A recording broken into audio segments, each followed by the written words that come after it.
Buenos días, hoy vamos a hablar,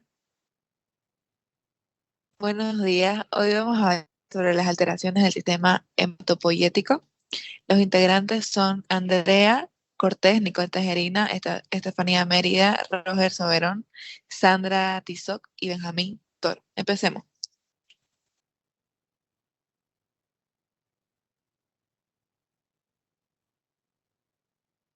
Composición de la sangre y formación de los elementos formes.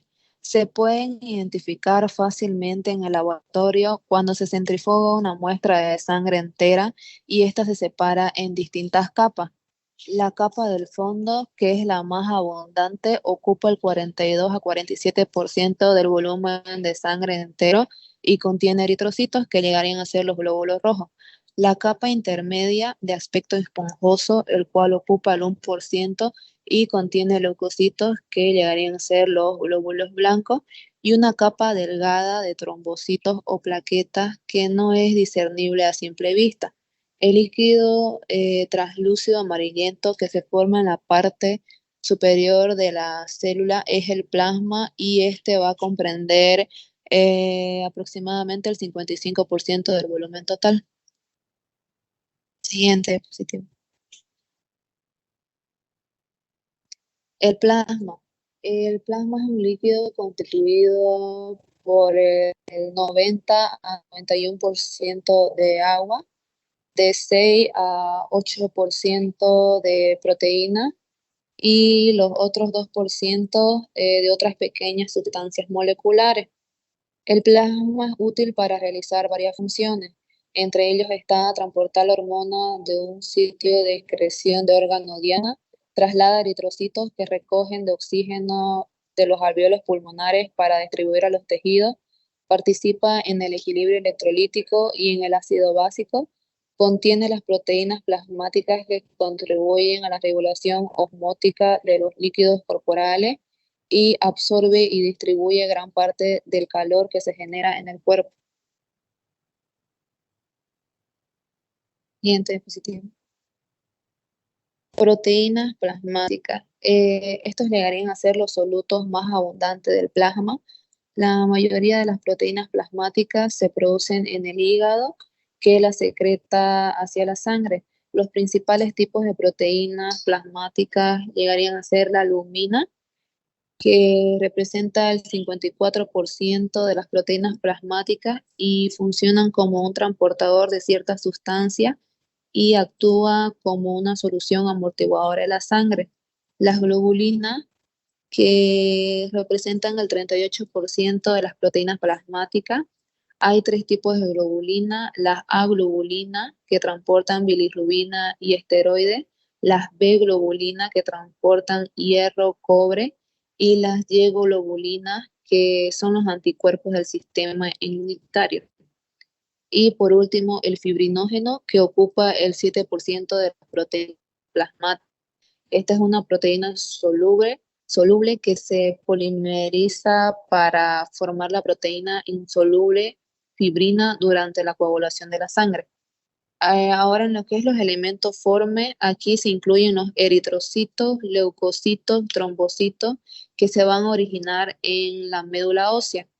La mayoría de los elementos formes no se dividen, por lo tanto la médula ósea tiene que renovarlos continuamente. Siguiente diapositiva. En los eritrocitos son elementos formes más numerosos. Su tiempo de vida es de 120 días aproximadamente. El 90% son fagocitados en la médula ósea, eh, el vaso y el hígado, y el otro 10% se descompone y secretan en pequeñas cantidades de hemoglobina hacia el sistema circulatorio. Su función principal de los eritrocitos deberían ser el transporte de oxígeno a los tejidos corporales y contribuyen al transporte de dióxido de carbono para la excreción y la regulación del equilibrio ácido-base.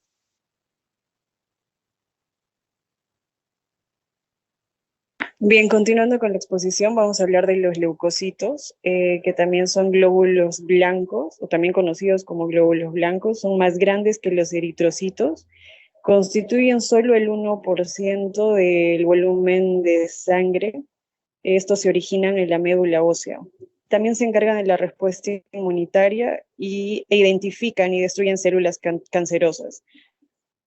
También participan en lo que es la respuesta inflamatoria y curación de las heridas. Dentro de lo que es su clasificación, se va a considerar en base a la presencia o ausencia de gránulos. Siguiente, por favor.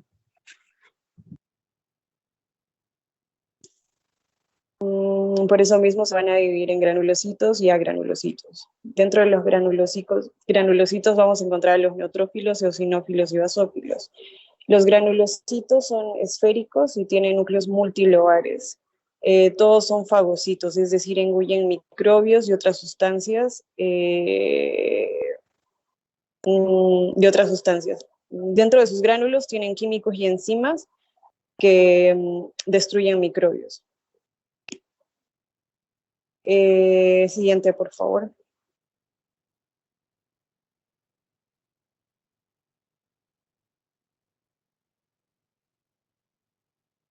Siguiente, por favor. Los neutrófilos, que dijimos que son granulocitos, ocupan el 55 a 65% del total de los leucocitos. Tienen núcleos que están divididos entre 3 a 5 lóbulos, conocidos como leucocitos polimorfonucleares.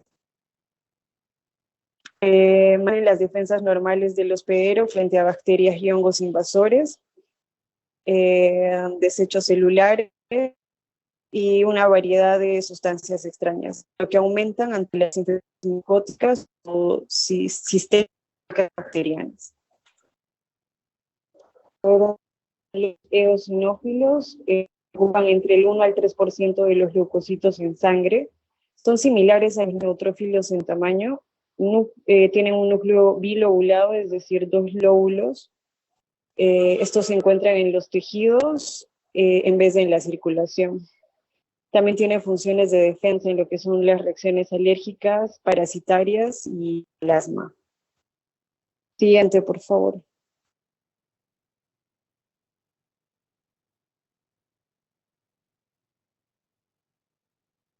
Los basófilos están entre el 0.3 a 0.5% del total de leucocitos. Son menos numerosos. Sus gránulos contienen heparina, histamina y otros mediadores de la inflamación. Participan también en las reacciones alérgicas y de hipersensibilidad. Siguiente, por favor. La segunda clasificación de los leucocitos son los agranulocitos, y estos son leucocitos mononucleares. Se diferencian de los granulocitos porque sus gránulos son más finos y tienen un núcleo lobulado. Se clasifican en linfocitos y monocitos. Continuando con los monocitos y macrófagos, estos van a contar con el 3 al 8% total de los leucocitos, van a tener una gran cantidad de citoplasma, además de un núcleo oscuro en forma de riñón, y van a vivir alrededor de 1 a 3 días dentro de la circulación. Los monocitos van a ser producidos dentro de la médula ósea para luego ir a tejidos en una forma de macrófagos. Estos se van a denominar dependiendo de la zona en la que se encuentren, como ser los histiocitos. En el cerebro se van a llamar las células de la microglía y en el hígado van a ser conocidas como las células de Kupffer. En conjunto, los monocitos y los macrófagos van a formar un sistema fagocítico que va a ser conocido como un sistema también retículo endotelial, que va a contar con la principal función de fagocitar, es decir, eliminar un material extraño dentro de nuestro sistema. Los trombocitos van a derivar de la célula madre mieloide. Su función es la de formar un tapón para evitar cierto tipo de hemorragias. Van a contar con una membrana, sin embargo no va a haber una presencia de núcleo. Estos no se van a poder reproducir y van a vivir 10 días dentro del sistema en caso de que no haya un uso.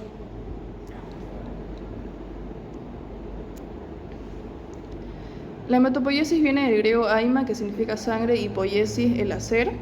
Entonces esta va a ser la producción de elementos formes desde la gestación. Van a iniciar en la segunda semana de gestación, como se puede observar en la imagen, es decir, la fase vitelina, luego va a continuar con la fase hepática en el segundo mes de gestación y va a continuar ya en la fase mieloide dentro del ser.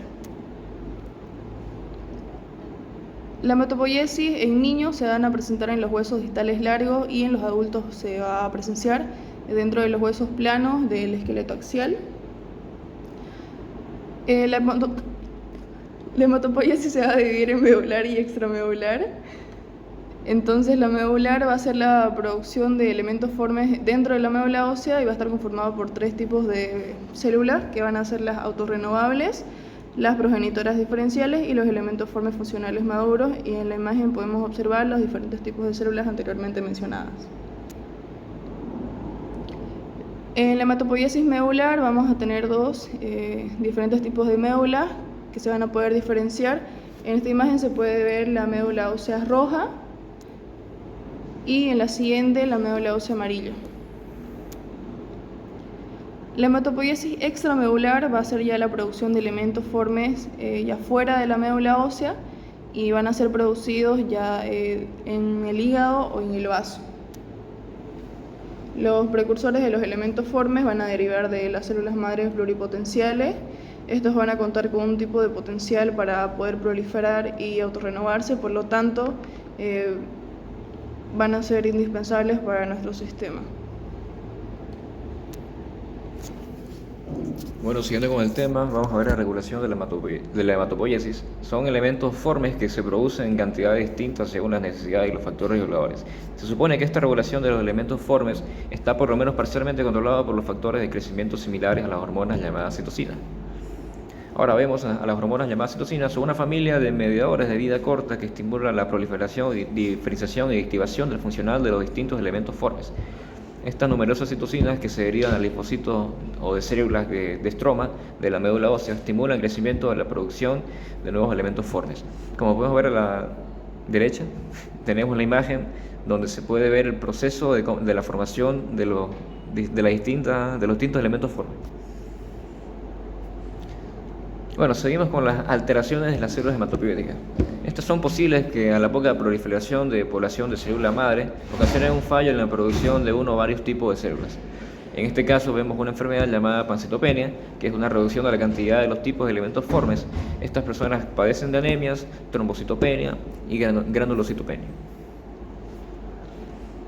Otras enfermedades vendrían a ser las mieloproliferativas, que se caracterizan por una médula ósea hipercelular y una tendencia a una elevada cantidad de elementos formes. Ahora, la producción excesiva no regula la masa de eritrocitos. Esto se denomina policitemia.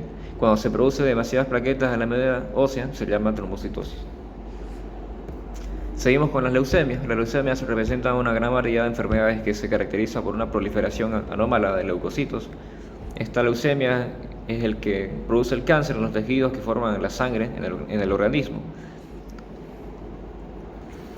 Y por último vemos la amiloidosis, que es un conjunto heterogéneo de enfermedades que consiste en el plegamiento anómalo de una proteína precursora que acaba depositando en forma de estructuras fibrales en diversos órganos y sistemas, como podría ser el corazón, riñón, hígado, intestinos, el sistema nervioso.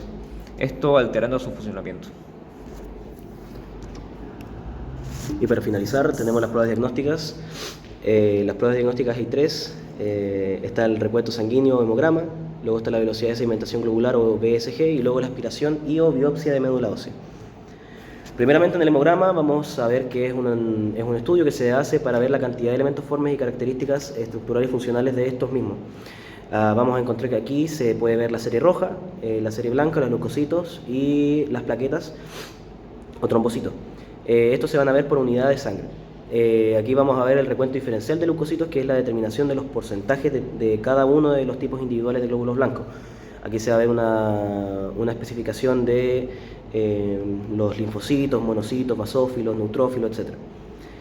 Luego vamos a ver también que se incluye dentro la hemoglobina, el hematocrito, volumen corpuscular medio, la BCM, la concentración de hemoglobina corpuscular media o la CHCM y la hemoglobina corpuscular media, la HCM. Estas 3 últimas, la BCM, la CHCM y la HCM, van a ser índices del hemograma y se van a utilizar para la determinación de diferentes tipos de anemia. Luego, la velocidad de sedimentación globular, o la VSG, se va a definir como la distancia en milímetros que una columna de eritrocitos viaja en una hora. Esta va a ser una prueba de detección para la vigilancia de fluctuaciones del curso clínico de enfermedades principalmente crónicas, como por ejemplo el síndrome de fatiga crónica, el lupus eritematoso y la polimialgia reumática. Todas estas tres, por ejemplo, van a incluir la fatiga, la fiebre y la cefalea, que va a ser el resultado de la liberación sistémica de citocina. Cuando se analiza esta VSG, vamos a ver que el incremento de la velocidad de sedimentación globular va a indicar una inflamación dentro de los tejidos.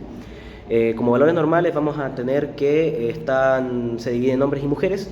En hombres va a ser más bajo que en mujeres, en hombres va a ser de 0 milímetros por hora a 15 milímetros por hora, y en mujeres va a ser un poco más alto, que va a ser de 1 milímetro por hora a 20 milímetros por hora. Luego vamos a tener la aspiración y la biopsia de médula ósea. Para empezar la aspiración, vamos a ver que la aspiración se va a hacer con una aguja especial que se va a introducir en la cavidad de la médula ósea. La biopsia y la aspiración se va a utilizar para determinar o analizar la función de la médula ósea.